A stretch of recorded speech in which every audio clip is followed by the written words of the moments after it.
Hello, good morning my dear students. मैं बीके राय आज की क्लास में आपका हार्दिक खैर मकदम करता हूँ। मेरे प्रिय छात्रों, आज हम कबीर के बारे में जानकारी प्राप्त करेंगे। कबीरदास हिंदी साहित्य के एक महाकवि के रूप में जाने जाते हैं। वो एक महान समाज सुधारक थे। उन्होंने समाज को एक नई दिशा देने के लिए काफी प्रयास किया। उन्होंने ऐसे समय में काव्य रचना की थी जब इस देश में हिंदू और मुस्लिम आपस में अपने धर्म के भेदभाव के आधार पर बटे हुए थे। देश में सांप्रदायिक उन्माद, धार्मिक उन्माद काफी तेजी पर, चरम पर था। ऐसे समय में कबीरदास इस धरती पर आए। वो निर्गुण ब्रह्म के उपासक थे। एक ऐसे ईश्वर की वो आराधना करते थे जिस ईश्वर का न कोई रूप होता है, न रंग होता है, न आकार होता है। इसीलिए कबीरदास को ज्ञान मार्ग की शाखा का कबीर कहा जाता है। उन्होंने ज्ञान मार्ग के माध्यम से दुनिया के लोगों को ईश्वर से जोड़ने का प्रयास किया, इस आत्मा का परमात्मा से मिलन कराने का प्रयास किया। वो कहा करते थे कि सतगुरु की शरण में जाने से ही ईश्वर को आत्म साक्षात्कार का दर्शन हो सकता है, आत्मा का परमात्मा से मिलन हो सकता है।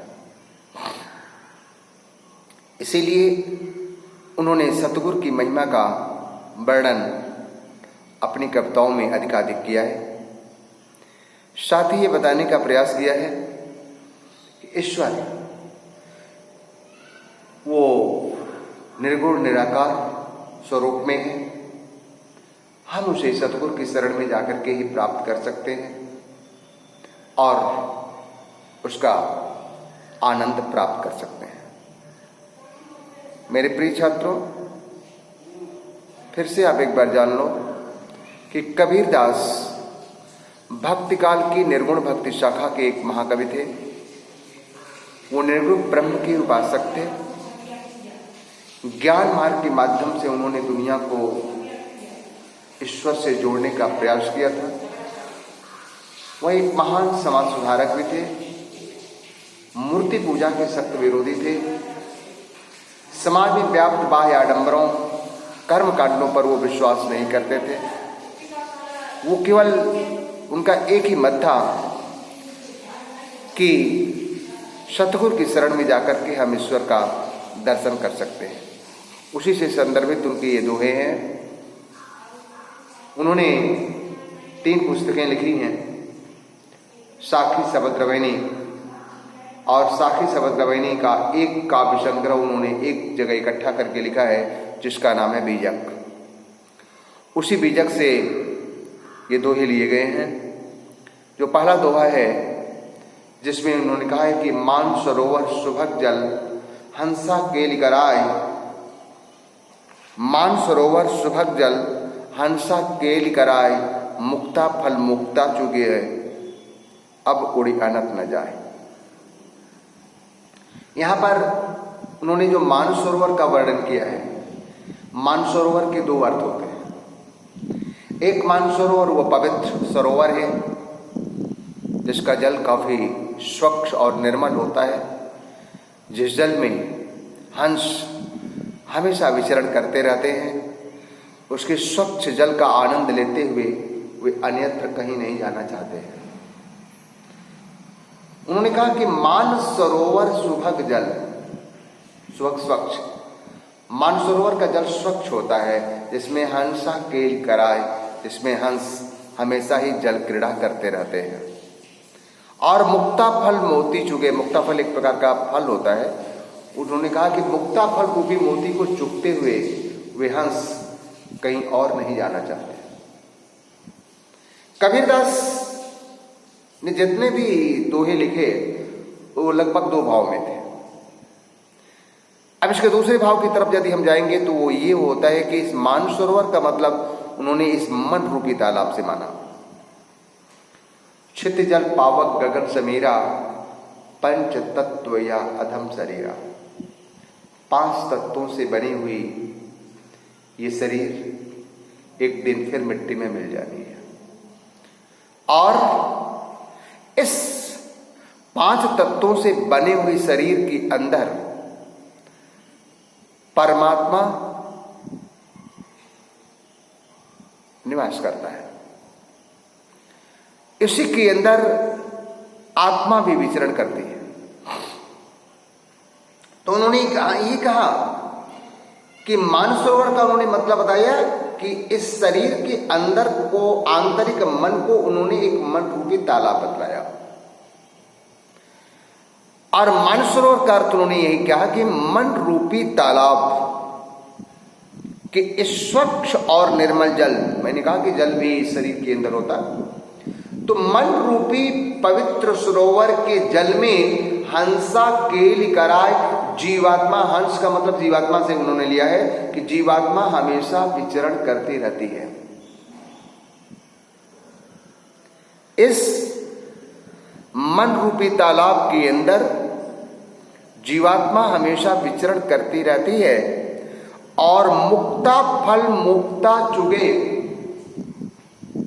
और मोक्ष रूपी मुक्ता फल को चूकते हुए ईश्वर दर्शन का आनंद लेते हुए वो अब उड़ अनंत न जाए, वह इस शरीर से निकलकर कहीं और नहीं जाना चाहती।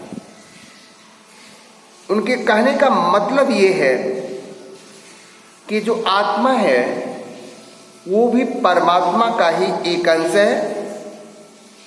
परमात्मा भी हमारे इसी शरीर के अंदर विद्यमान रहता है और इसके साथ ही आत्मा भी इसी शरीर के अंदर विद्यमान रहती है।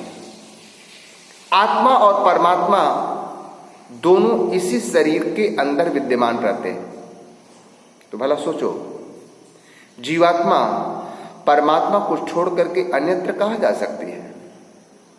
इसीलिए कबीरदास जी ने कहा है कि इस मन रूपी तालाब के अंदर विचरण करती हुई जीवात्मा हमेशा ही ईश्वर दर्शन का आनंद लेती हुई परम आनंद को प्राप्त करती है और उस ईश्वर दर्शन के सुख को छोड़कर अन्यत्र नहीं जाना चाहती। ये था आपके पहले दोहे का भाव। आज एक और दोहे के बारे में हम आपको बता देंगे कि प्रेमी ढूंढत मैं फिरूं प्रेमी मिले न कोई, जब प्रेमी सुको प्रेमी मिले सब विष अमृत हो। यहां जो प्रेमी शब्द आया हुआ है, इस प्रेमी के 2 अर्थ लिए गए। एक प्रेमी का अर्थ भक्त से है और एक प्रेमी का अर्थ ईश्वर से है।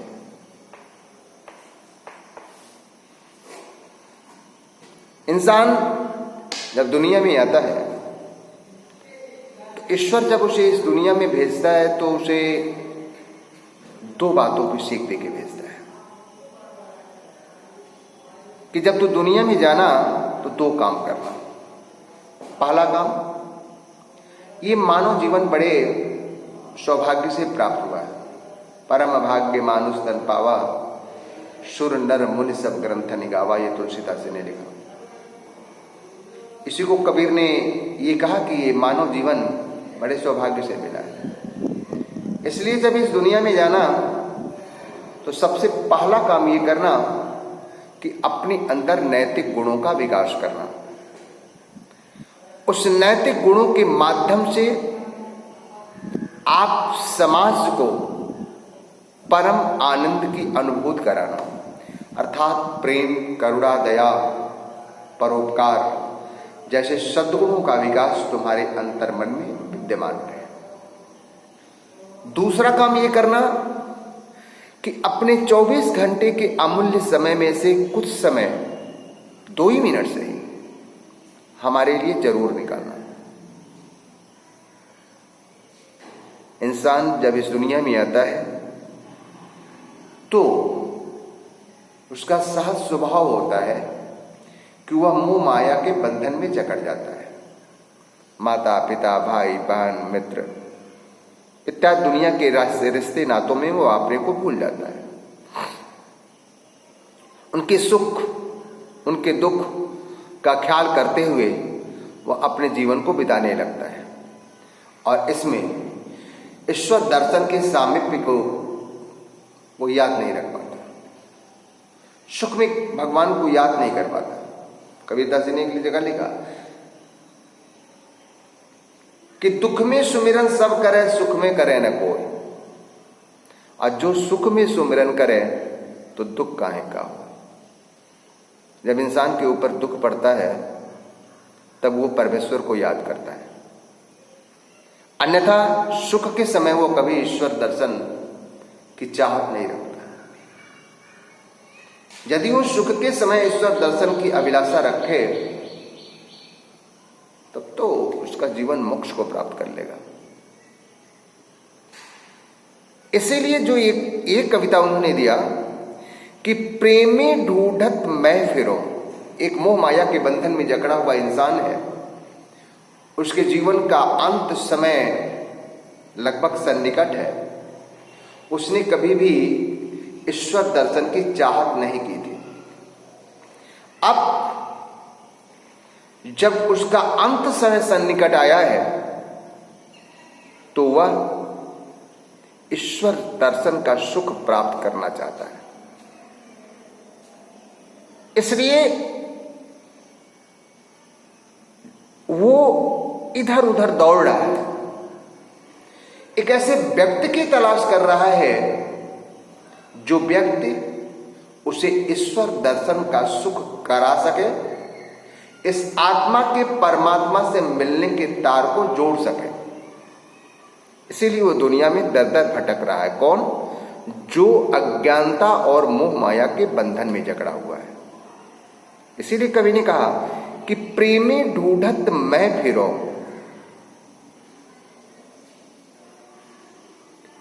यहां प्रेमी का अर्थ ईश्वर से लिया गया। ईश्वर दर्शन के सुख की प्राप्त करने की चाहत में मैं दर दर भटकता रहा, लेकिन प्रेमी मिले न कोई, लेकिन मुझे कोई भी ऐसा व्यक्ति न मिल सका जो मुझे ईश्वर दर्शन का साक्षात्कार करा सके। लेकिन जब प्रेमी को प्रेमी मिले, लेकिन जब सतगुरु की कृपा हो गई और प्रेमी को प्रेमी मिल गया, अर्थात भक्त को ईश्वर दर्शन का सुख प्राप्त हो गया, तो सब विष अमृत होए। विष होते हैं मन के मनोविकार, लोभ मोह जैसे विकार जो होते हैं, ये मोह।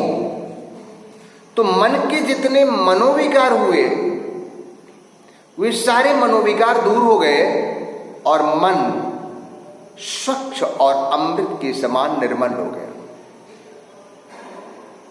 इसका मतलब ये हुआ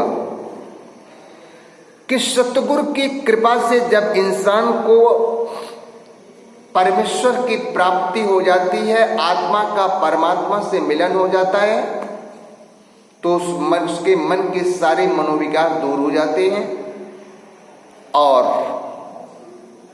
इस जीवात्मा को परम आनंद की प्राप्ति होने लगती है।